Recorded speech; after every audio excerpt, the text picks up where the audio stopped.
So today we're going to talk about relative clauses. Relative clauses. What does this even mean?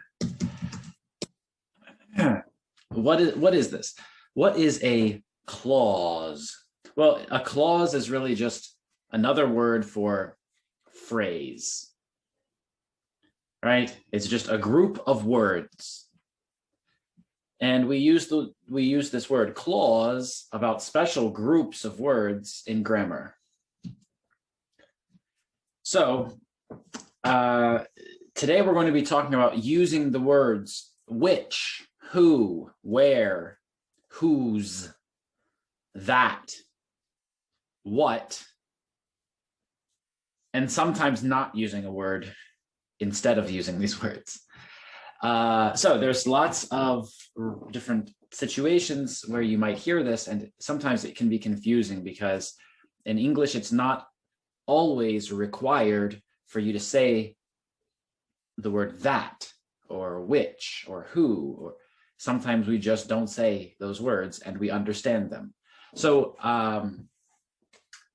so let's look at two examples to get started. There are two types of relative clauses that we'll talk about, and we can call them defining relative clauses and non-defining relative clauses. This means that when we use the defining relative clause, it passes some information. We know something here. In a non-defining relative clause, we need to add more information. And this information, it's not necessary for us to understand the general sentence. It's not necessary. We can take this information out. But in a defining clause, then we cannot remove this information, or in some cases, which I'll show you, then we can. So there are some special rules. Let's look at the non-defining relative clauses first because they're easier. So here's my example. I'm not sure how well you can see it. The painting, which was painted in 1822, is worth $2 million. This is our example. And we have something very important here. We have this symbol. It's a comma, right? This comma tells us that this is a different part of the sentence. This painting, comma, which was painted in 1822, comma, is worth $2 million. So we can take out this information and the sentence is okay. This painting is worth $2 million. That's okay. This sentence is still okay. So we don't need this information. It's extra information. And we use these commas to show that this is extra information and that we can take it out and the sentence is still okay. With a defining relative clause, it's different. We could say, that's the painting worth $2 million. That's the painting worth $2 million. Or we can say, that's the painting which is worth $2 million. Or we could say, that's the painting that is worth $2 million. All of these are okay. All of these are okay. So there are some special rules that we will talk about with defining relative clauses today to understand how this works more. But first, let's practice with non-defining relative clauses. They're a little easier. We just add some more information. Which words do we use to add this information? So here we're using which, right? The word which. Let me get a different marker here. So we can use which We could use who, we could use where, we could use whose. So let's review. What do these words mean, right? We say which about a thing. We say who about a person. We say where about a place. And the word whose means of who or of which. For example, the Mona Lisa, whose painter is Leonardo da Vinci, is a famous painting.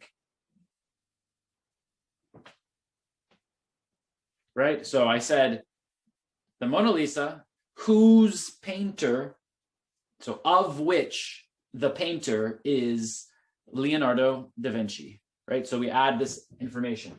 We could say the man in the room who I knew from my work was very tall. Right? So I add some extra information in this sentence. The man in the room was very tall. The man in the room who I knew from work was very tall. This is extra information. It's like adding a comment in the sentence, right? Of different relative clauses. Some of these examples were non-defining and some of them were defining, and really the difference, I feel like the difference between them isn't so important, but sometimes it's important because there are special rules, because sometimes you have to say some words and sometimes you don't have to say them. So of course, native speakers usually don't say these words because they can speak more quickly and they don't think about it, but they just don't use these words usually. Not usually, but sometimes they don't use them. And sometimes they do. So we need to know which rule lets us do these things. So we're talking about the non-defining relative clauses. Again, it's extra information. The sentence is okay without this information. It's always between two commas. So this is a good test. If you can take it out, then it's probably non-defining. And you can't use the word that. This is important. So this is an easy rule to remember. If you use commas, you can't use the word that. You should not have comma, that was painted. This is wrong. We can't use that if we have commas. We can't use that for non-defining relative clauses. We can only use the word that for defining relative clauses. So we use defining relative clauses to talk about, to give important information about a thing or a person or a place. And this information helps us understand who the person is, where the place is, what the thing is.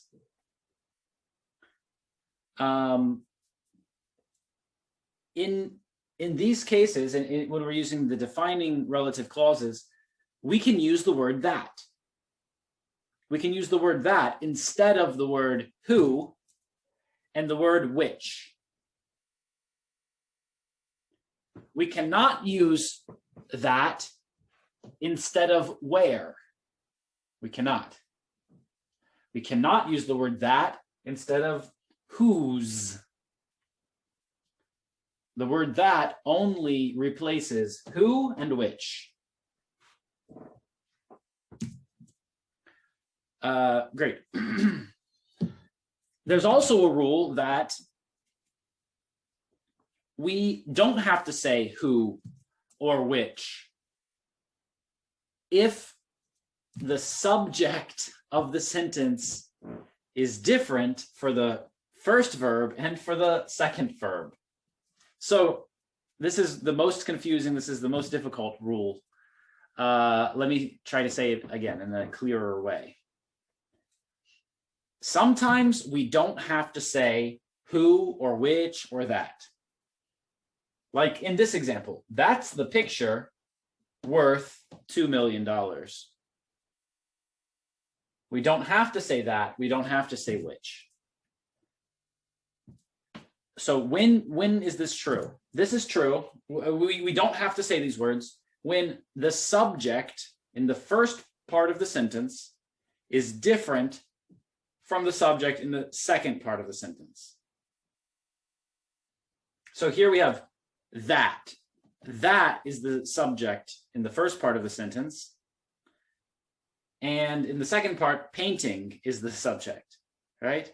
So we have, and actually it's just understood that painting is the subject. The painting worth is just describing it, right? So this is really just an object.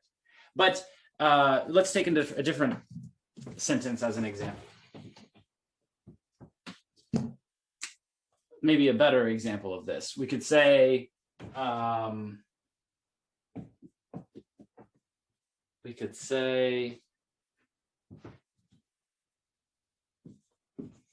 it's a book which or that teaches you English. What is that book? What is that book? Oh, it's a book which teaches you English. This is okay. Or it's a book that teaches you English. This is okay. But the subject of this is the same as this. It's a book and it teaches you English. It's the same. So we cannot take out these words. Let's look at a different example.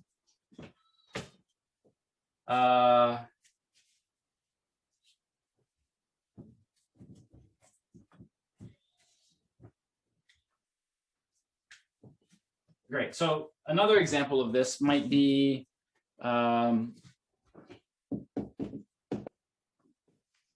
he's the man I met on the airplane.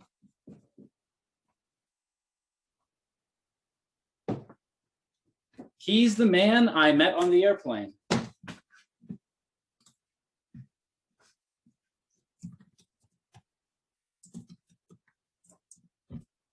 So we could say, we could also say he's the man that I met on the airplane, right? And we can also say he's the man who I met on the airplane. But we can also not say these words. We can just say he's the man I met on the airplane, because the subject here is he, and here it's I. These are two different subjects of this sentence, and it's clear that it's not the same person doing these things, right? If we change it, if we say he's the man he met on the airplane, this will be very strange. That both subjects are the same, and it's not clear who the second he is, if it's the same person or if it's a different person, right? This is why we have this rule. So again, he's the man I met on the airplane. It's okay. Or we can say who I met on the airplane, or we can say that I met on the airplane. Great. So can you remember a person that you met in an interesting situation? Maybe it was when you were flying on an airplane. Maybe it was when you were traveling in a different place. You weren't in your hometown or your home country. do you have some kind of situation like this? I can think of, I don't really remember meeting people on airplanes because you talk to them on the airplane and then you don't talk to them ever again usually.